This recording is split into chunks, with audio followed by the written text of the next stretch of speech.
Well, hello, class of 2023. For those of you who do not know me, I am Doug Moll, and I have been a professor at the Law Center since 1997. I want to start by saying congratulations to you. You have done it. You have graduated. And not only did you make it through a pandemic, actually, let me make sure that's right.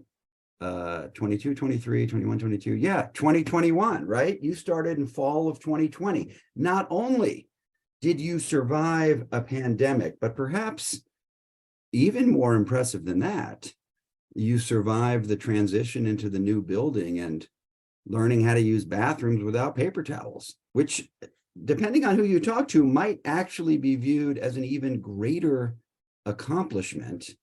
I know, for example, you may realize, how can you tell when someone has used the bathroom at the new Law Center building? Well, you just look for the handprints on the rear end, right? I mean, this is me. Like every time I have to dry my hands, when I come out of the bathroom, that's how you do it.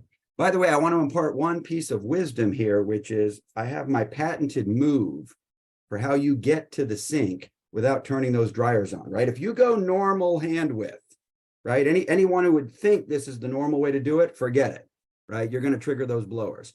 So I've got a patented swim move. You got to go hands together. You got to swim in to get to the water.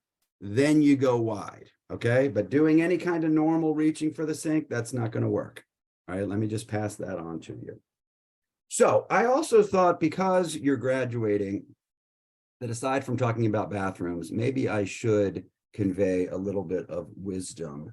And so allow me just 30 seconds, okay? I've been on this earth for 54 years, and I'm not saying that I'm the wisest person around, but I am saying I'm wiser than I used to be. And I feel like I have boiled down life into two very simple maxims that I tell my children. I'm going to pass them on to you. You can take them or leave them, okay? But here it is. I think all of life boils down to two things. One, be nice. Just be nice. Two, work hard.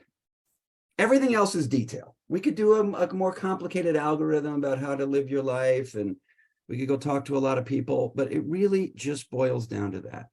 Be nice, work hard. A quick word on that. Be nice. I'm not saying you have to be a pushover.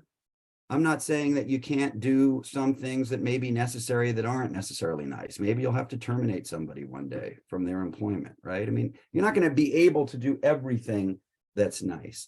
But as a general matter, on our day-to-day interactions, even though we all feel crummy sometimes, we're always, we're in a bad mood sometimes. In our day-to-day interactions, most of us have a choice.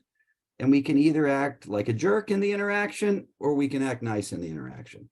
And I'd like to convey to you that if we all did it, myself included, everyone, if we all just spent a little more time trying to be nice in most of our interactions, it would improve not only our lives, but probably many of the lives around us.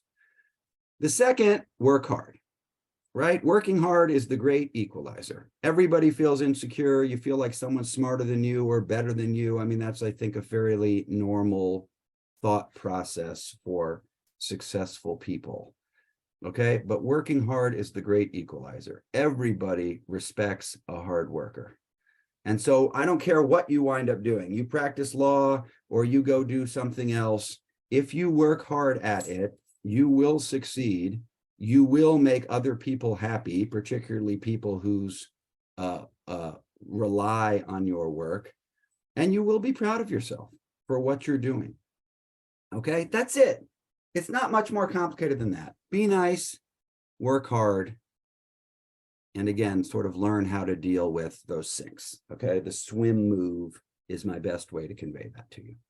Congratulations again. It is a tremendous accomplishment, and I hope to see you all in the future.